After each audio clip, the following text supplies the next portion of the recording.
महाबली हनुमान का एक धाम,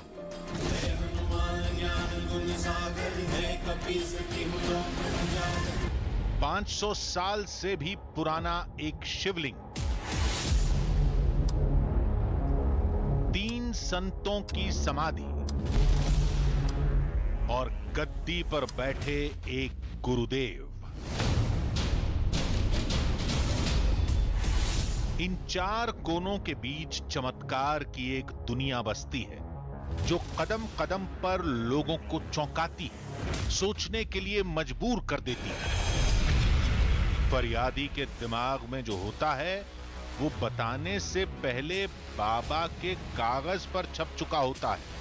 आपका नाम शकुंतला देवी है, गर्भाशय में दिक्कत है, कैंसर नामक रोग हुआ, गंभीर हालत है, 3रे स्टेज का है, डॉक्टर को दिखवा लिया, आराम नहीं लगा। पीयूष अग्रवाल, गुजरात, बच्चा गंभीर हालत में परेशान, खून में इन्फेक्शन, नस दबी, 1 साल से दवा काम नहीं कर रही, गर्दन में समस्या, चेतन विद्या की गई, लाभ होगा, आशीर्वाद।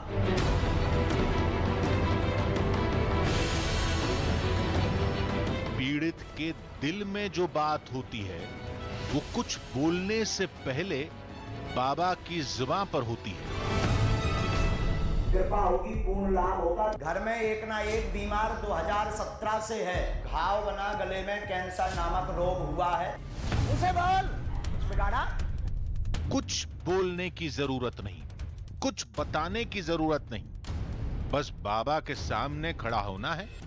फिर समस्या से लेकर समाधान तक सब कुछ पल भर में आपके सामने। लोग कहते हैं ये बाबा का चमत्कार है, बाबा कहते हैं ये चमत्कार महादेव, महाबली और सैकड़ों दिव्य शक्तियों का है जो धाम परिसर में 24 घंटे तैनात रहती हैं।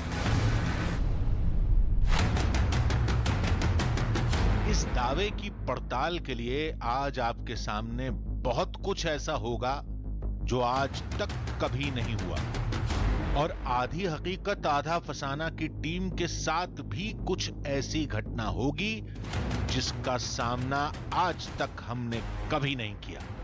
कैमरामैन नदीम अंसारी, आपका नाम है, आपके बेटे का नाम नवीद है, बढ़ेगा, खुश रहेगा।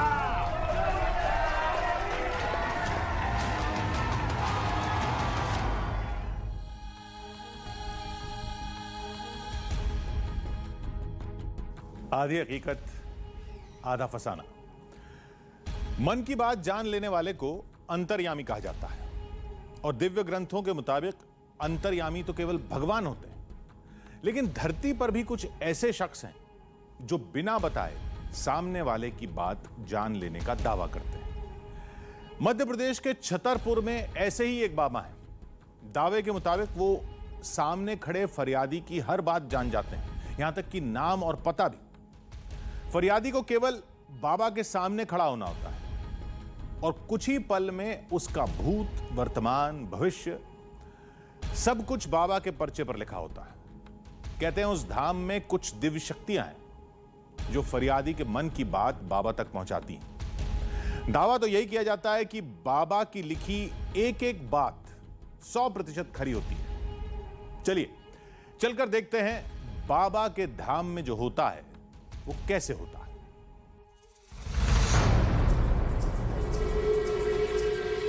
बिना बताए सब कुछ जान लेना ये तो भगवान का काम है। ये कौन सा इंसान है जो भगवान की तरह अंतर्यामी है? पता नहीं ये चमत्कार है या चालबाजी, ये लोगों की आस्था है या कोई अंधविश्वास।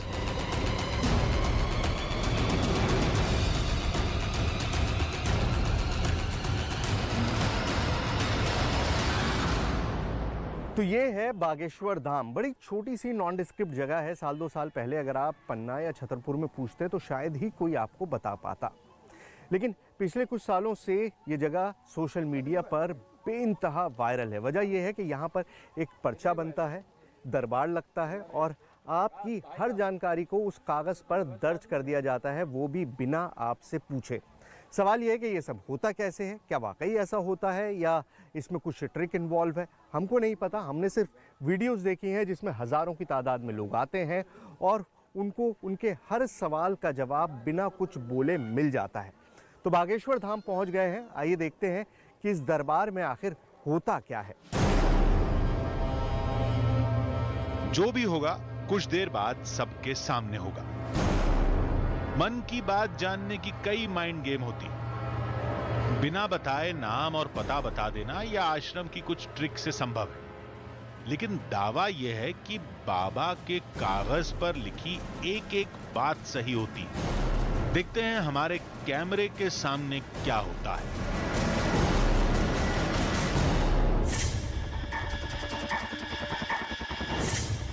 किसी को सूचना दिए बगैर हमारी टीम सीधे दरबार में पहुंच गई, जहां सैकड़ों की तादाद में लोग मौजूद थे। कुछ गंभीर मरीज भी दिखे। इन सब से दूर पंडित धीरेन्द्र कृष्ण शास्त्री, जिन्हें लोग गुरुदेव और बाबा कहते हैं, वो सोफे पर बैठे कुछ कागज पर लिख रहे थे। बाबा की बातें सुनकर लोग उनके चरणों में लेट जाते।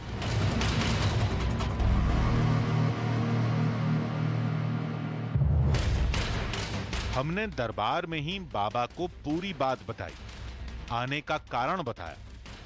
हैरत तो तब हुई जब बाबा ने इस रियलिटी टेस्ट के लिए तुरंत हामी भर दी और तुरंत अगला पर्चा लिखने में जुट गए। फिर बाबा ने एक आवाज लगाई। कुछ नंबर रात्रि के रह गए थे। 2-3 दिन से कौन कौन रुका हुआ है? अच्छा, 2-3 दिन का है। इमरजेंसी नंबर आइए।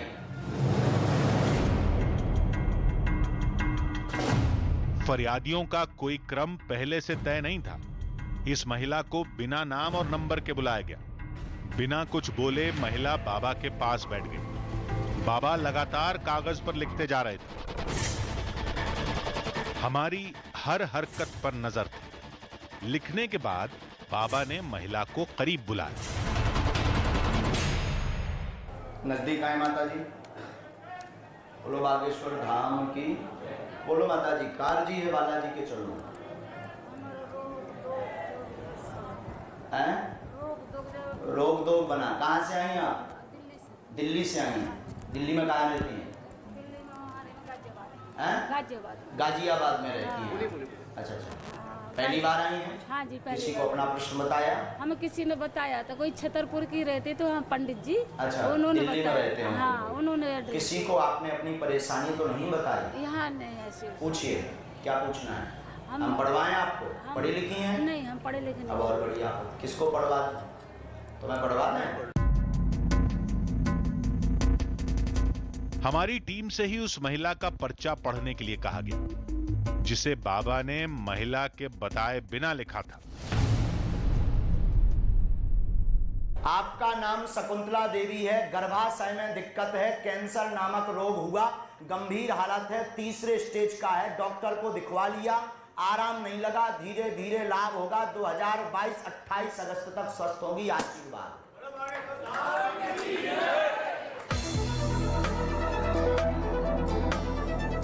पर्चे पर बाबा की बताई सारी बातें लिखी थी, वो भी नाम के साथ। बाबा ने नाम भी नहीं पूछा था।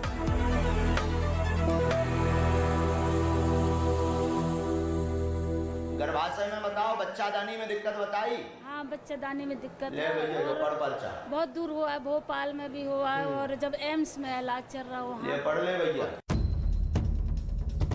बाबा यही नहीं रुके, महिला से जुड़ी और भी कई बातें बताने लगे। घर में एक ना एक बीमार 2017 से है। सिरवा पेट की पीड़ा बनाते हैं। मकान स्थान आप बदल चुके हैं। 2017 से धन की तंगी भी बनी हुई है। ये 3 प्रश्न लेकर के आप बागेश्वर बालाजी के दरबार में आई हैं। आपको बताई हुई तारीख में लाभ होगा, पर राम नाम का जाप करना पड़ेगा। मंगल की पेशी करवे पड़े, पेशी कर हो, आराम लगे, गारंटी हमारी। जाओ, आशीर्वाद। बाबा ने इलाज भी बताया, जिससे संतुष्ट होकर महिला चली गई। हमने महिला से भी पूछा। बाबा ने नाम और बीमारी दोनों सही बताई, जबकि महिला से किसी की बात नहीं हुई थी, बाबा से भी नहीं। बड़ा ही अजीब चक्कर था। क्या बताएंगे, क्या बता सकते हैं, समझने की कोशिश करते हैं। मतलब सरप्राइजिंग है, नाम बता देना, बीमारी बता देना, इस तरह से कि किसी का नाम आप बता दे रहे हैं बिना जाने, बीमारी बता दे रहे हैं। अब इनके साथ क्या बताते हैं, देखते हैं एक बार। एक और महिला फरियाद लेकर बैठी थी। शांति के साथ पर्चा लिखने का काम शुरू हुआ, लेकिन बाबा का एक और जौहर देखना अभी बाकी था। बाबा ने अचानक सामने बैठी महिला को छोड़ दूसरे फरियादी का नाम पुकारा। श्री सीताराम नाम भगवान की कोई गायत्री देवी नाम से अर्जी आई। दरबार में फौरन गायत्री की तलाश शुरू हो गई। वो महिला कमरे के एक कोने में मिली। यहाँ पहले से किसी को लिखवा तो नहीं दिया आपने? नाम तो नहीं बताया? इमरजेंसी में, कार्यालय में, काऊ ने पूछो तो नहीं है? ये कुछ और नहीं, हमारी चुनौती का जवाब था। कहते हैं बाबा पर्चा बनाकर किसी को भी बुला लेते हैं। पर्चा भी फरियादी के हिसाब से बदल जाता है। सामने किसी और फरियादी को बैठाया, पर्चा लिखा, फिर किसी और का नाम पुकारा जिसे कोई जानता भी नहीं था। महिला से बात करके हमने भी पूरी पड़ताल की। फिर बाबा ने बताना शुरू किया। 1999 से ही परेशान हैं, 2005 से अति से ज्यादा विसंगति में फंसे हैं, एल्कोहल की मात्रा इनने ज्यादा रही, यही से ये बीमार है। पप्पा जी कृपा करते हैं, आशीर्वाद। ऐसा ही है जैसा बाबा जी ने बताया, बिल्कुल ऐसा ही है। बिल्कुल ऐसा ही है। मतलब शराब वगैरह पीने की वजह से बीमारी हो गई थी। हाँ, शराब और सिगरेट शराब और नहीं छोड़ रहा है, सिगरेट। अभी भी नहीं छूट रहा है। बाबा ने भभूत देते हुए कुछ इलाज बताया। महिला संतुष्ट होकर चली गई। हमारी दिलचस्पी इलाज में नहीं, बीमारी पता करने में थी। इलाज के नतीजे का सबूत भी कुछ देर में हमारे सामने आ गया। पंजाब का एक शख्स उपहारों के साथ बाबा से मिलने पहुंचा, जिसके मुताबिक बाबा के आशीर्वाद से उनका बच्चा बोलने लगा है। हमने उस शख्स से अकेले में बात की।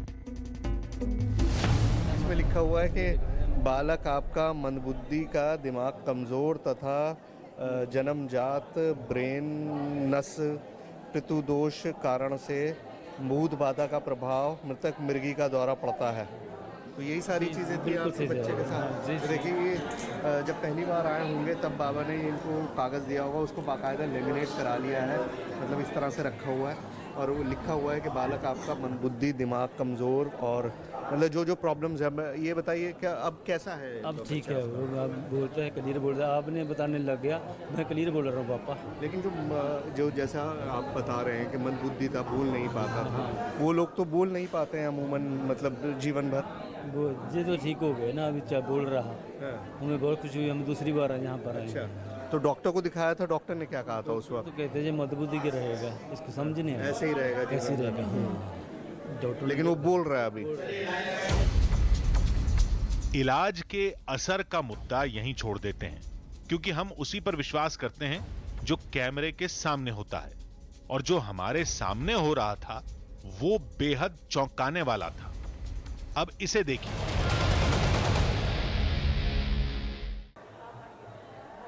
तुम्हारे घर से हैं, पढ़ी लिखी हो? अब और बड़ी बात, हमने लिखा गुम गए हैं, पति हैरान है, उन्हीं को परिवार ढूंढ रहा, इसी कारण उत्पात घर में मचा है, व स्वास्थ्य भी खराब बना रहता है। पता लगेगा, वर्तमान में मकान से 177 किलोमीटर की दूरी में है। पता जानकारी लग जाएगी, किसी कंछेदी नाम के एक रिश्तेदार के द्वारा जानकारी लगेगी और घर आ जाएंगे, पर 17 दिन लगेंगे। आशीर्वाद। माता जी, है आपका कोई रिश्तेदार कंछेरी नाम का? हाँ, पन्नों गाँव में है, रिश्तेदारी है। अच्छा। हाँ, इनसे पूछो कि नाम तो नहीं रिश्तेदार को बताता हो, तो इतने काऊ नहीं, अपना तो बताता है आदमी, रिश्तेदार का थोड़ी आके बताए। इतने काऊ में बता तो नहीं दो। जाओ का आशीर्वाद। इस महिला के पति कुछ महीने से लापता हैं। बाबा ने मामले को हूबहू कागज पर उतार दिया। चमत्कार इलाज बताने या भभूत के असर में नहीं, लोगों के मुताबिक चमत्कार बिना बताए समस्या बता देने में है, बिना बताए बीमारी का नाम लिखने में है, दरबार में दूर बैठी महिला का नाम लेकर बुलाने और उसकी सटीक भविष्यवाणी में है, चमत्कार फरियादी के उस रिश्तेदार का नाम बताने में है जो धाम से सैकड़ों मील दूर एक छोटे से गांव में बैठा है। कंछेदी नाम के एक रिश्तेदार। अब तो हमारी टीम को भी चमत्कार के इस चक्रव्यूह से बाहर निकलने के लिए सोचना पड़ेगा, लेकिन क्या पता था सबसे बड़ी पहेली से सामना होना अभी बाकी था।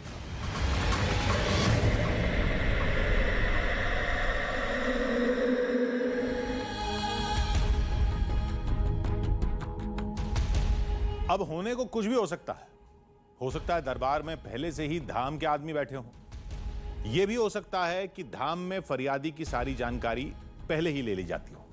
हालांकि धाम में रोज 5 से 6 हजार फरियादी आते हैं। इतने लोगों की जानकारी जमा करके बाबा तक पहुंचाना और याद रखना एक नामुमकिन काम है। तो फिर बाबा ये सब कैसे जान लेते हैं? बिना किसी के बताए फरियादी की सारी जानकारी पर्चे पर कैसे लिख देते हैं? यह समझने के लिए हमने सब पता किया। फरियादी कैसे आते हैं, कैसे रजिस्ट्रेशन होता है, अर्जी कैसे ली जाती है, किस व्यवस्था के तहत लोग बाबा के दरबार तक पहुंचते हैं, और इन सब के बीच हमें कई चौंकाने वाली बातें पता चली।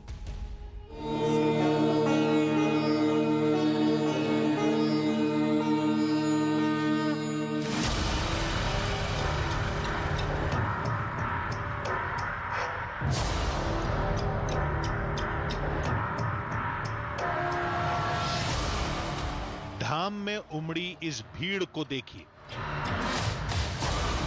लोग इससे भी ज्यादा तादाद में पहुंचते हैं। आखिर आस्था की वो कौन सी डोर है जो लोगों को इतनी दूर खींच लाती है? हमारी टीम अब इसी पड़ताल में जुट गई।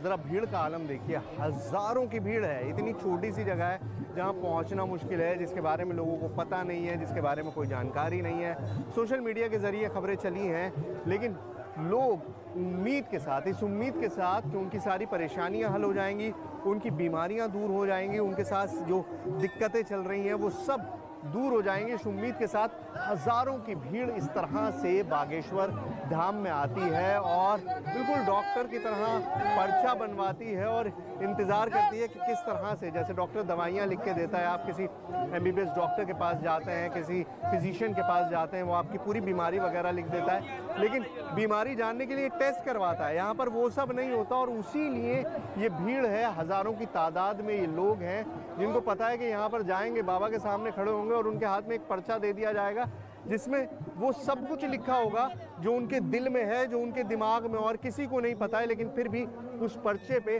वो सब दर्ज कर दिया जाएगा।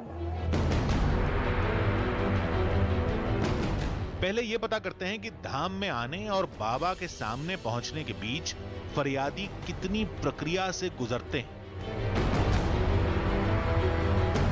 हो सकता है रहस्य इसी में छुपा हो। धाम पहुंचने पर फरियादी को सबसे पहले रजिस्ट्रेशन कराना होता है इस जगह पर। यहीं से टोकन मिलता है और टोकन लेने के दौरान कुछ जानकारी देनी होती है। इस ऑफिस में आकर आपको टोकन लेना पड़ता है और टोकन के लिए पर्ची आपने बनाई जाते हैं जिसमें आपका नाम लिखा होता है, स्थान और मोबाइल नंबर लिखा होता है और फिर उस पर्ची को आप यहाँ दे देते हैं। मतलब 3 चीज़ें हैं जो आप बताते हैं। पहला आपका नाम, दूसरा आपका कहाँ से आए हैं और तीसरा आपका मोबाइल नंबर। यहीं से सूचना लीक होने की आशंका जताई जाती है। बाबा बिना बताए फरियादी का नाम और जगह बता देते हैं। कहते हैं टोकन की इस व्यवस्था से यह संभव है, लेकिन यह पूरा सच नहीं है। ये नंबर इमरजेंसी वाले लगते हैं जो टोकन सिस्टम के अलावा प्रति दिवस 30 से 40 इमरजेंसी आती है, हम सपोज दैट उनका नाम लिख लेंगे, उनकी बीमारी लिख लेंगे। इसके अलावा जो 60 टोकन नंबर प्रतिदिन बांटते हैं या भीड़ में से हज़ारों लोगों में से बुला लेते हैं, तो ये तो पॉसिबिलिटी नहीं है कि हज़ारों लोगों में से हम हज़ारों लोगों की उनकी समस्याएं लिख के रखें और किसी से भी जाके कह दें कि आप किसी को भी उठा लाएं, ये पर्चा उसी का होगा। ये तो पॉसिबिलिटी नहीं है ना, तो ये नहीं है। ये तो हमने भी देखा था, बाबा दरबार में किसी का भी नाम पुकार लेते थे, कभी किसी के घरेलू नाम से, कोई गायत्री देवी नाम से,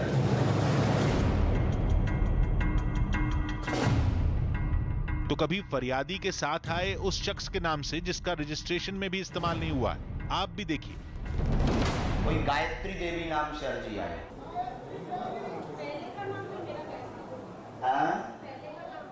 पहले का नाम है? नाम वगैरह किसी ने पूछा आपसे? नहीं, मैं कहीं भी नहीं। कोई नाम वाम आपने नहीं बताया? के साथ आई पहले। अच्छा, पर्चा बनवाया बस आपने यहाँ पे, वो टोकन? हाँ, टोकन इनके नाम का है, मैं इनके साथ आई। अच्छा, आप इनके साथ। सुना आपने, टोकन पति के नाम का था, बाबा ने दरबार में पत्नी का नाम पुकारा और वो भी इनके किसी पुराने नाम से। इस तरह रजिस्ट्रेशन से सूचना लीक होने की अटकल को सही नहीं मान सकते। फिर चक्कर क्या है, इसको धाम के नजरिए से समझते हैं।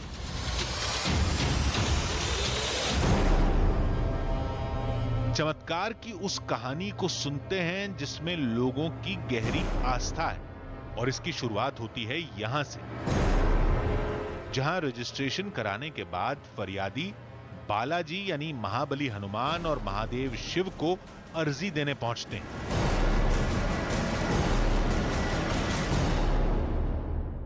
जब आप अदालत में पहुंचते हैं तो सबसे पहले क्या करते हैं, आप अपना केस फाइल करते हैं, अपने केस को जज के सामने पेश करते हैं। अब यहाँ पर जो ये पोटलियाँ आपको दिखाई दे रही है, पूरा प्रोसेस उसी तरह से है। जो लोग बागेश्वर धाम में आते हैं सबसे पहले अपनी अर्जी लगाते हैं। जो पोटलियाँ लाल कपड़ों में बंधी हुई लटकी हुई हैं, और एक दो नहीं है, हज़ारों की तादाद में इस पूरे मंदिर में। तो ये एक तरह से वो अर्जियाँ हैं जो लोगों ने यहाँ पर फाइल की हैं। जो भी परेशानी है वो अपने मन में सोची और लाल कपड़े में पोटली बना के यहाँ पर बांध दी। और बीच बीच में आपको ब्लैक पोटलियाँ भी दिखाई दे रही होंगी। ये ब्लैक प्रेत बाधा से रिलेटेड हैं। जिन लोगों को प्रेत बाधा है वो ब्लैक कलर में बांधते हैं, और जो नॉर्मल अपना पैसे वैसे या परेशानी से जिससे भी आप ग्रसित हैं उसके लिए अगर आप आते हैं तो आप इस तरह से रेड कलर में बांधते हैं। तो 2 कलर कोड्स हैं। सिस्टम बिल्कुल वैसा ही है कि आप सबसे पहले अपना केस सबमिट करते हैं, अपनी अर्जी लगाते हैं। तो ये जो सारे आपको नारियल दिखाई दे रहे हैं बेसिकली अर्जियाँ हैं। इसी जगह पर महादेव और महाबली का मंदिर है, जहां अर्जी लगाने के बाद फरियादी मंदिर की 21 बार परिक्रमा लगाते हैं। इस दौरान मन में मुराद को लगातार दोहराया जाता है। मान्यता यह है कि इस जगह पर धाम की पूरी शक्ति निवास करती है। तो बागेश्वर धाम के अगर सेंटर पॉइंट की बात करें, मतलब वो चीज़ जो बहुत पहले से एग्जिस्ट कर रही है, तो 2 ही हैं यहाँ पर। एक शिव मंदिर है और दूसरा ये जो आपको बालाजी का मंदिर दिखाई दे रहा है, बेसिकली दक्षिण मुखी हनुमान का जो मंदिर है वो यहाँ का सेंटर पॉइंट है। और जो महाराज जी हमेशा बात करते हैं, जैसे भी आपने सुना होगा, जो वीडियोस देखे होंगे उसके अंदर वो बात करते हैं कि सारी शक्ति जो उनकी मिलती है वो यहीं से मिलती है, बालाजी के दरबार से मिलती है। तो ये आप समझिए सेंटर पॉइंट है और इसी की परिक्रमा लगानी होती है। 21 परिक्रमा आपने अपनी फाइल लगा दी, उसके बाद आप 21 परिक्रमा लगाते हैं, 21 बार मंदिर के इर्द गिर्द घूमते हैं और उसके बाद फिर आपकी पेशियों का सिलसिला शुरू होता है। तो हर मंगलवार को लोग आते हैं, हर रोज़ आते हैं और लगातार परिक्रमा जो है यहाँ पर चलती रहती है।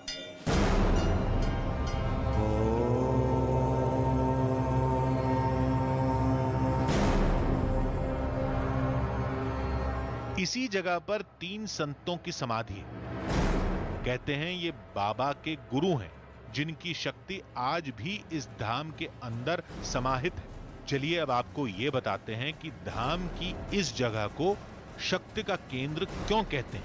इस जगह पर 4 चीजें हैं। पहला, बालाजी यानी महाबली हनुमान की प्रतिमा।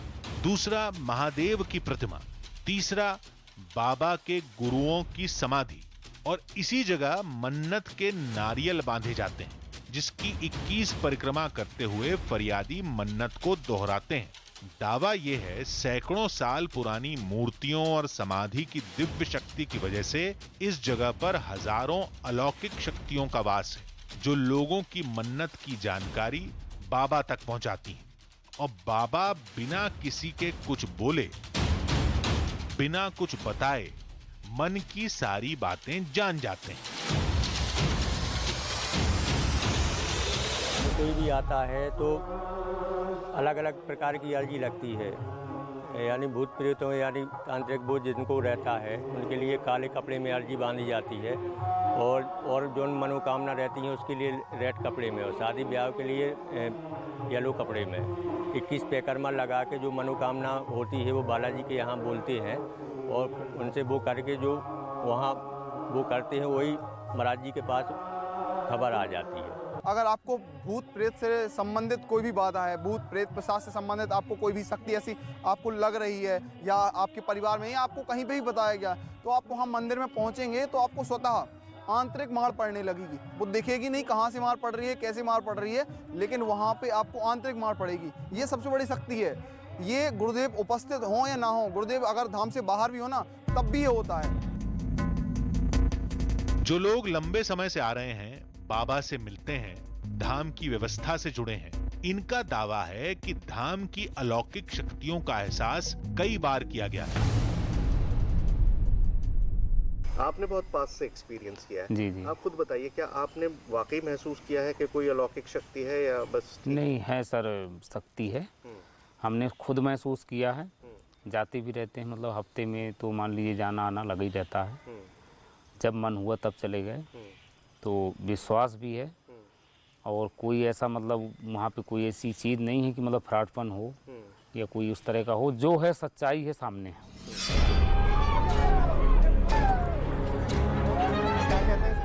लोगों ने कहा उन अलौकिक शक्तियों का एहसास करना है तो प्रेत दरबार पहुंचिए, जहां बाबा पीड़ितों को चुटकियों में ठीक कर देते हैं। हमने भी उधर का रुख किया।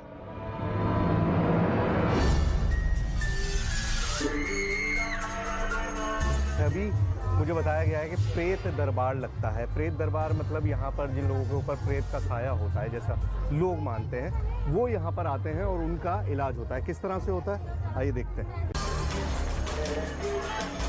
पूरे दरबार में अजीब हरकतें हो रही हैं। कोई चीख रहा था, कोई चिल्ला रहा था, कोई सिर पटके जा रहा था। कुल मिलाकर माहौल बेहद भयानक लग रहा था। देखिए बाबा भी यहाँ पर आए भी नहीं हैं, सिर्फ ये आरती यहाँ पर आई है और यहाँ का माहौल बदल गया। अभी तक जो महिलाएं बहुत शांत बैठी हुई थी, वो अजीबोगरीब तरीके से चीखना, चिल्लाना और शोर मचाना शुरू कर दिया। आप बिलीव नहीं कर सकते कि अभी चंद मिनटों पहले तक ये सब लोग ठीक बैठे हुए थे। अभी बाबा जी नहीं आए हैं, लेकिन उसके बावजूद प्रेतों की हालत आपके सामने है। तभी दरबार में बाबा पहुंचे और देखते ही देखते दरबार में चीख पुकार और तेज हो गई। बाबा के हाथ हरकत में आए, कुछ मंत्र बुदबुदाना शुरू किया और इसके साथ ही लोग तड़पने लगे। ये देखिए, एक उंगली का इशारा होता है और सारे लोग जो है वो अजीबोगरीब तरीके से फ्रेंजी में आ जाते हैं, नाचना शुरू कर देते हैं। आप सिर्फ ये देखिए यहाँ पर किस तरह से एक हाथ का छोटा सा इशारा है, एक हाथ का छोटा सा इशारा है, उंगलियों का इशारा है, और उसके बाद एक पूरे क्राउड में एक अजीब फ्रेंजी डेवलप हो जाती है, अजीब चीख पुकार मचने लगती है, नाचना शुरू कर देते हैं। सिर्फ हाथ का इशारा कर रहे हैं बाबा, सिर्फ हाथ से इशारा कर रहे हैं और ऐसा लग रहा है जैसे कोई करंट वो छोड़ दे रहे हैं इस भीड़ के अंदर, और उस करंट की वजह से ये इस तरह से चीखना, चिल्लाना और नाचना शुरू कर देते हैं। फिर बाबा ने गदा घुमाई और माइक पर मंत्र बोलने लगे। अब दरबार का माहौल भयानक रूप ले चुका था। मंत्रों का जाप जारी रहा। अचानक सब कुछ धीरे धीरे शांत होने लगा।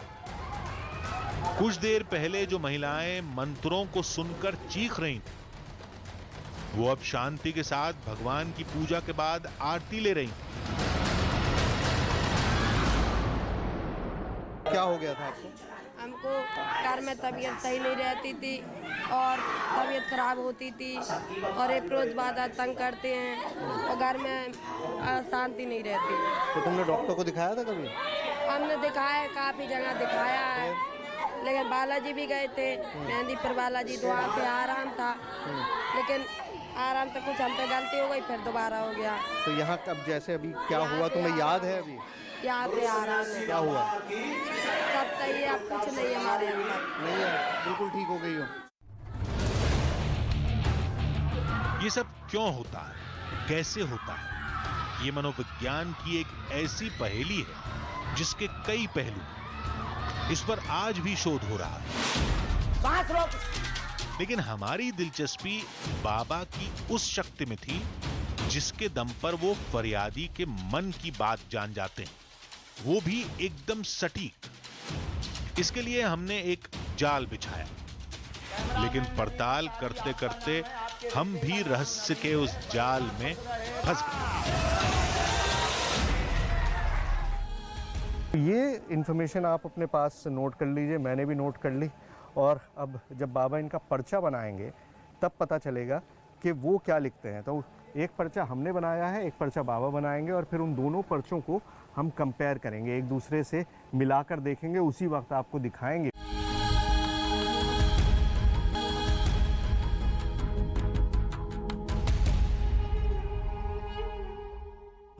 आधी हकीकत आधा फसाना, सारे दावे चमत्कार की सारी तस्वीरें एक तरफ और दरबार में जो हो रहा था वो एक तरफ। बाबा के पर्चे बनाने का तरीका, फरियादी के साथ आई महिला को घरेलू नाम से पुकारना, आखिर ये सब कैसे हुआ? फिर हमने एक बात तय की, अभी तक सभी फरियादियों को बाबा ने चुना था, अब फरियादियों को हमारी टीम चुनेगी। उनकी समस्याओं को हम पहले ही अपने पर्चे में लिख लेंगे, फिर बाबा के सामने पेश करेंगे, उसके बाद बाबा अपना पर्चा बनाएंगे और फिर देखते हैं बाबा का और हमारा पर्चा मेल खाता है या नहीं।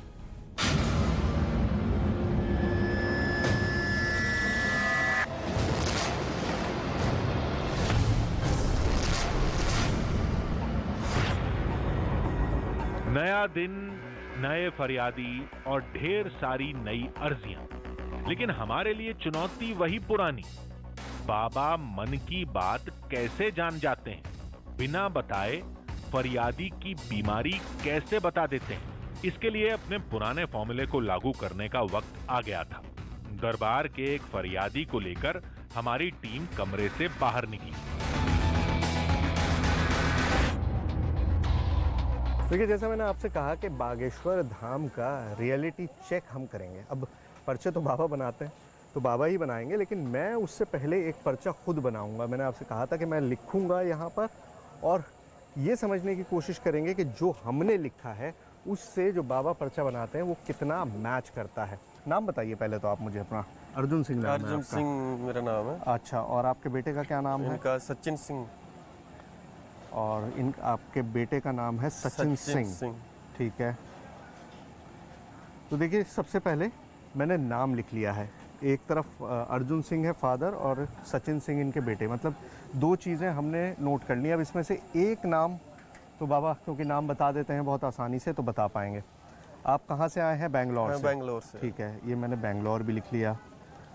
और प्रॉब्लम क्या है? प्रॉब्लम इनको हो गया टॉन्सर, गले में टॉन्सर हो जाता है। अच्छा, सचिन के गले में टॉन्सिल हो जाता है। ठीक है, टॉन्सिल गले में, ठीक है।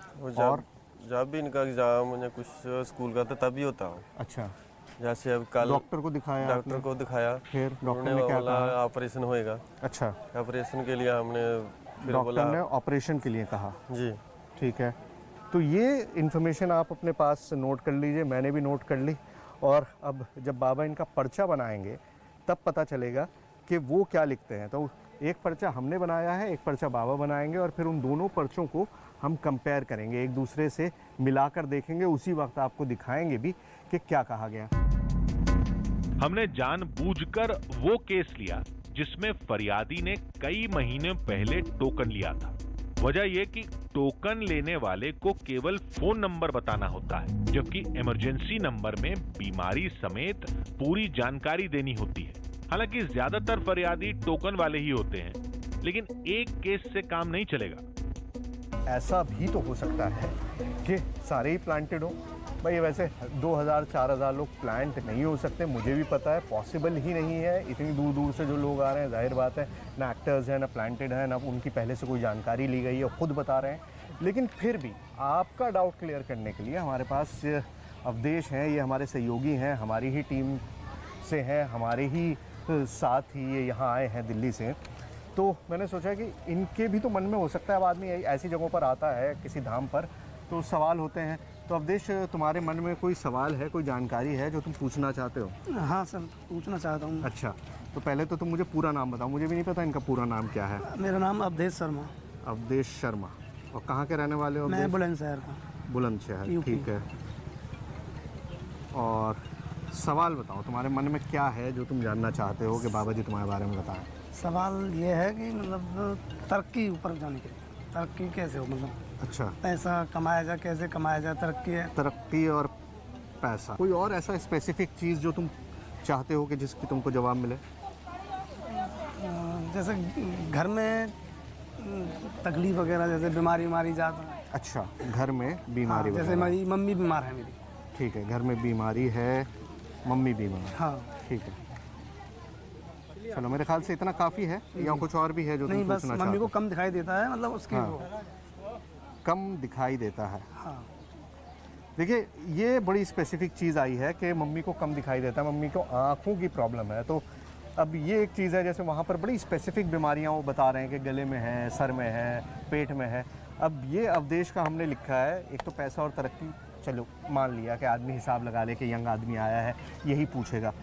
क्या दिखाई कम देता है, मतलब माँ की आँख में प्रॉब्लम है, वो हम समझते हैं कि किस तरह से हो सकता है। आइए, आ गए भाई, वो आ गए, आ जाओ। बोलो सन्यासी बाबा की। बाबा दरबार में पहुंच चुके थे। श्री बालाजी सरकार की। हॉल खचाखच भरा था। सचिन अपनी बारी का इंतजार कर रहे थे और दूसरे फरियादी जो हमारी टीम के सदस्य हैं, वो साथ खड़े थे। देखते हैं बाबा की भविष्यवाणी कितनी सच निकलती है। इन सभी का पर्चा पहले से ही हमारी जेब में था, जिसे बाबा के पर्चे से मिलाना था।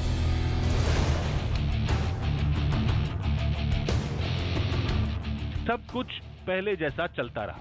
तभी हमने बाबा से बोला, बाबा जी 2-3 लोग हैं। हम अभी बुलाते हैं, जैसा जैसा आदेश लगता है। जी। सचिन सिंह। अरे ये क्या, बाबा ने तो हमारे चुने हुए फरियादी को खुद ही बुला लिया। हमारी टीम सचिन सिंह को बुलाने वाली थी, ये बाबा को कैसे मालूम चला? थोड़ी ही देर में सचिन और उसके पिता बाबा के पास थे। बाबा ने पर्चा लिखना शुरू किया।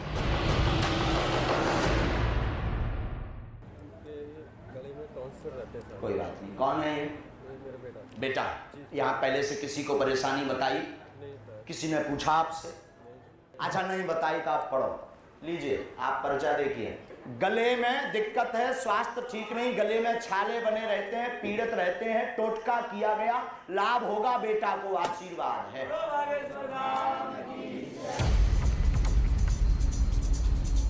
हमारी टीम लाजवाब थी, कोई जवाब नहीं। ये कैसे हुआ? ये तो एक एक बात सही निकली। सचिन के नाम पर जो पर्चा हमारे पास था और जो बाबा ने बनाया, दोनों एक दूसरे से 100% मेल खा रहे थे।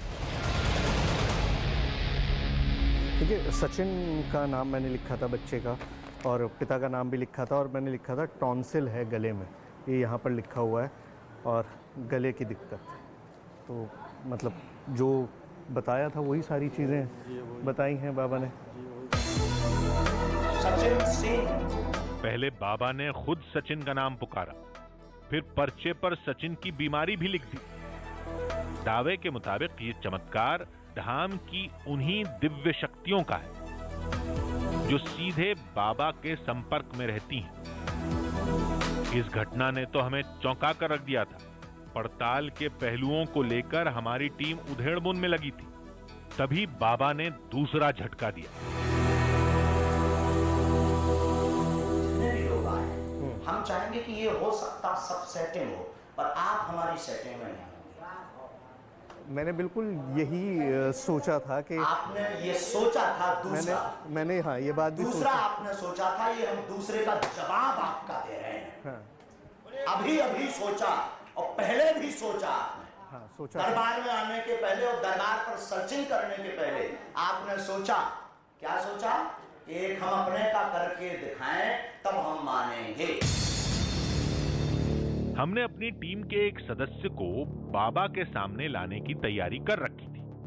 हमने सोचा ज्यादा से ज्यादा बाबा क्या करेंगे, उसके बारे में भी सब कुछ बता देंगे, लेकिन नहीं, बाबा ने अपने चमत्कार का भाला हमारी सोच से भी आगे फेंक दिया। आप जो सोचते जा रहे हैं वो कोई बता रहा, मन में हमारे प्रेरणा दे रहा, और वही होता जा रहा। अब हमने तीनों, आपकी ही टीम है भाई, दिल्ली से हम 3 लोग आए हैं, बाकी ये 2 हमारे यहाँ के सहयोगी हैं। बुलाएंगे, आप तीनों आए हुए हैं। हम तो पहली बार आए, पहली बार आए। यहाँ पर आपने अपना नाम लगाया, बताया है, बाकी कोई परिचय तो हमने किया नहीं। आपने करवाया तो नहीं? हाँ जी या ना जी? बिल्कुल नहीं। अब इनमें से हम बुलाते हैं जिनकी हमारे लिए प्रेरणा आती है, हम उनको 3 में से बुलाते हैं। दिल्ली से गई हमारी टीम में रिपोर्टर समेत 3 लोग थे, जिनमें एक को बाबा के सामने पेश करने की रणनीति बनाई गई थी। बाबा ने दावा किया कि रिपोर्टर को छोड़कर बाकी बचे 2 लोगों में एक के बारे में वो सारी जानकारी देंगे जो धाम की उन दिव्य शक्तियों ने उन तक पहुंचाई है। पूरे धाम में रिपोर्टर के अलावा उन 2 सदस्यों के बारे में कोई कुछ नहीं जानता, नाम भी नहीं। आपका नाम सोहेल है, पर आपके साथ कोई नजीम अंसारी जी है, इनको भेज दिया जाए। Welcome to you Bageshwar.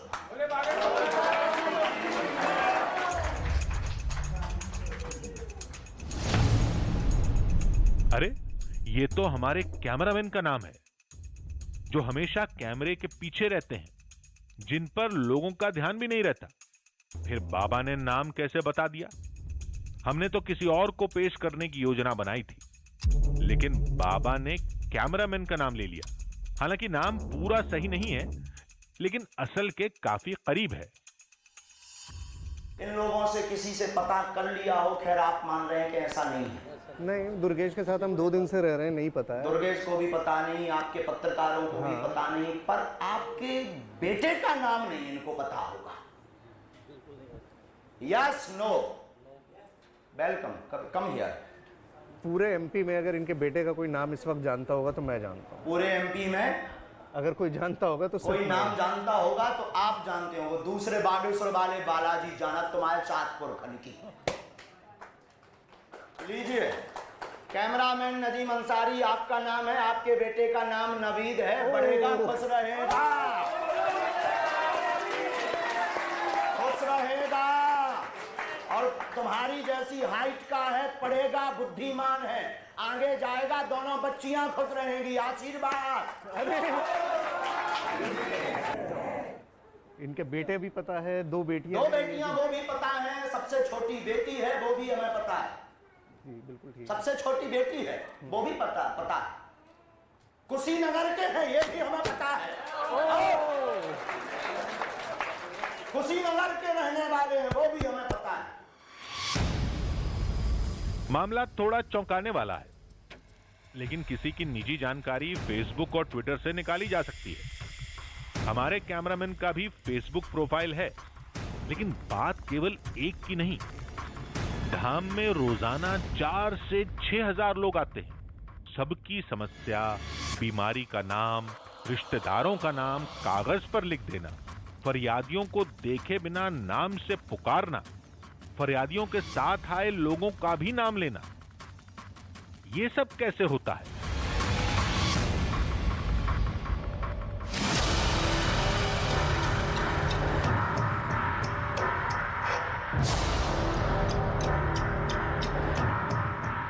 कोई किसी की मन की बात कैसे पढ़ लेता है? कोई क्या सोच रहा है ये कैसे पता चलता है? ये जानने के लिए हमने इंटरनेट की मदद ली, जहां हमें मशहूर माइंड रीडर करण सिंह का एक पुराना वीडियो मिला, जिसमें करण ने team India captain Virat Kohli का दिमाग पढ़कर उनके बचपन के दोस्त का नाम बता दिया था। Somebody from your childhood which no way anybody could know, okay? Like a friend that you remember having, or a teacher, anything that you already thought. Now, is this? Just give me one hint. Is this somebody from your school? Is this somebody from college? Is this somebody from your colony? What is this? Colony. Colony. Okay, imagine you're 8 years old. You're in your park. You're learning how to play cricket. You're playing with him. This is somebody who you used to play with as a child. Are you still in touch with this person? Recently, yes. Recently, okay. You lost touch for a while and then you gained back touch? Okay, perfect. Do you remember both names, first name and the second name? Okay, we'll try this. Imagine you're playing with him. And imagine he's a cricketer as well. And he plays for one of the IPL teams, not RCB, but another team. Right? And imagine, was he better at bowling or batting? Bowling. So imagine he's bowling for you, and you're batting, and obviously you're playing fantastically against him. Imagine doing that. And the commentators, let's say Harsha Bhogle is commenting, and he says XYZ runs up to bowl from this end. And Virat hits him through 4. Imagine his name. Imagine shouting the name really loudly. So when you see the little bit, he does something like this. Softer sound in the beginning, like a P or a P. A P, thank you. Don't react much, but I'll try to do this. Generally imagine shouting the name. Can you spell the name in your head? Yes. But I was fairly quick. The first name is not very long, 5 or 6 letters, yes? Yeah. 6 letters? Yeah. Okay. Pick a letter somewhere in the middle of his name, in the middle of the first name. Yeah. And say that to yourself. That's a Y, yes? we try this. I'll try to get this name as close as I can. Okay? Keep saying this to yourself. I might not get the second name right. Does the second name start with an N? Yeah, okay, I think I have this. I'll show all of you what I think it is. Don't say what I've written. I'll show all of you. Keep it completely to yourself. You close your eyes as well. Right? Have a look. Got it? Hey. Got it? Yeah? Got it? Yeah. Now everybody here is proof that I can't change what I've written. I'm going to count to 3. I want you to tell everybody the friend that you're thinking of, and their reaction will tell you if I got it right or not. 1, 2, 3. Piyush Nagpal.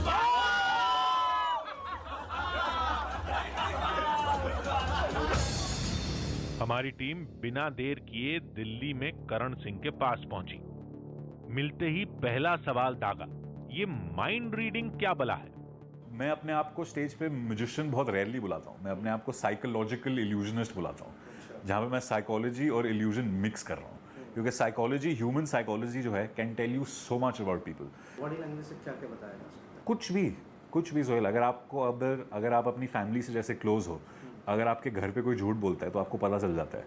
अगर आपके कोई बहुत close दोस्त कोई आपको कुछ बोलता है तो पता चल जाता है। वही चीज़ आपको पता चलती है क्योंकि आप उस इंसान को बहुत अच्छी तरह जानते हो। कई बार आई एम श्योर आपके साथ और लोग जो घर पे देख रहे हैं उनके साथ भी हुआ है कि कोई स्ट्रेंजर भी ऑफिस में या चलते सड़क में अगर कोई आपको कुछ बेच रहा है तो आपको पता है कब कौन झूठ बोल रहा है।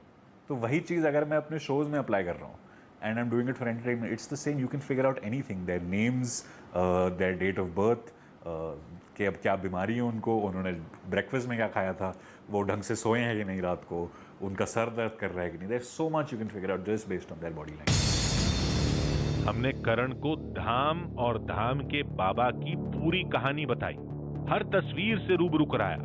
फिर करण ने जो बताया वो हैरान कर देने वाला था। जैसे बहुत सारे जैसे बाबा जो हम बात कर रहे थे, वो बोलते हैं कि हमको भगवान की दी हुई शक्तियाँ ये हैं वो, मेरे में वो नहीं है। मुझे ये नहीं पता कि उनमें है कि नहीं, बट अगर मैं बिना शक्तियों के कर सकता हूँ ये चीज़ फॉर एंटरटेनमेंट, तो हु इज टू से कि वो सेम चीज़ नहीं कर रही है।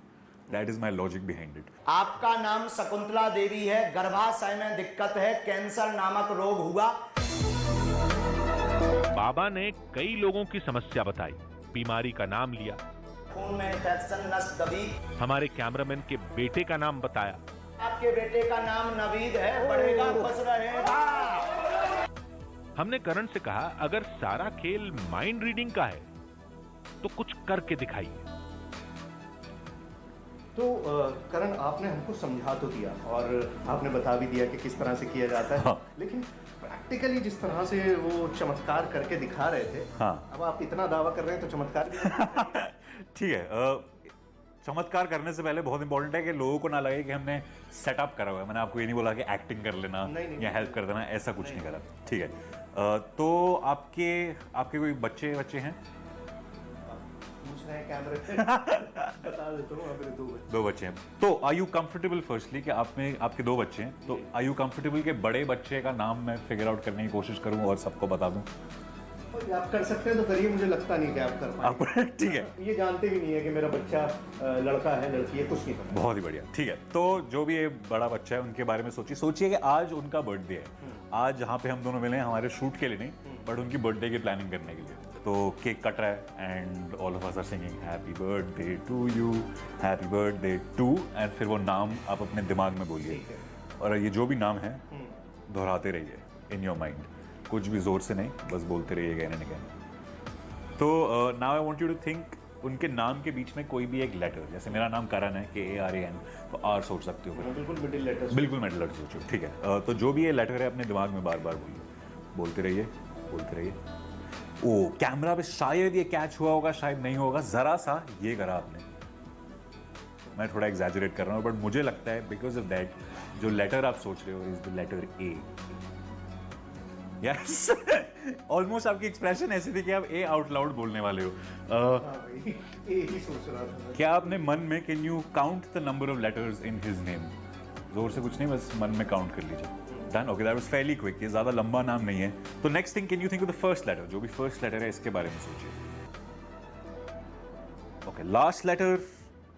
What I'll do, Sohail, is मैं लिख के कैमरा को दिखा देता हूँ कि मुझे क्या लगता है कि नाम क्या है, आपको दिखाने से पहले। हो सकता है सोहेल मेरा लास्ट लेटर में शायद मैं गलत हूँ, मैं 2 लेटर में कंफ्यूज हूँ, बट ऐसा ही कुछ होना चाहिए नाम। मैं कैमरा में दिखा देता हूँ। जो भी कैमरा के पीछे, अगर आपको उनका नाम पता है तो प्लीज़ रिएक्ट मत करिएगा। आई थिंक ये नाम होना चाहिए। सोहेल मैं 3 तक गिनूंगा, जब मैं 3 पहुँचूंगा आप नाम बताना मुझे। 1 2 3। शाज। जैसा कि मैंने कहा कि लास्ट लेटर में शायद मैं गलत हूं। आई गॉट शाद। Absolutely, मतलब उसका नाम शाज है। शाज मतलब यूनिक। हाँ। यूनिक। और वो D और Z में। मैं थोड़ा सा मैं कंफ्यूज हो गया, but that is as close as I can get. I mean this is again, मेरे में कोई शक्तियां नहीं है, मेरे को भगवान ने कोई शक्तियां नहीं दी हैं। बाबा ने जिस तरह हमारे कैमरामैन और उनके बेटे का नाम बताया, ठीक उसी तरह एक माइंड रीडर ने हमारे रिपोर्टर के बेटे का नाम बता दिया। फर्क बस यही है कि एक ने ये काम धाम में किया और दूसरे ने अपने घर के ड्राइंग रूम में। दोनों तस्वीरें आपके सामने। आप किस तस्वीर पर यकीन करते हैं या किस तस्वीर के साथ जाना चाहते हैं, ये आप और आपकी सोच पर निर्भर करता है।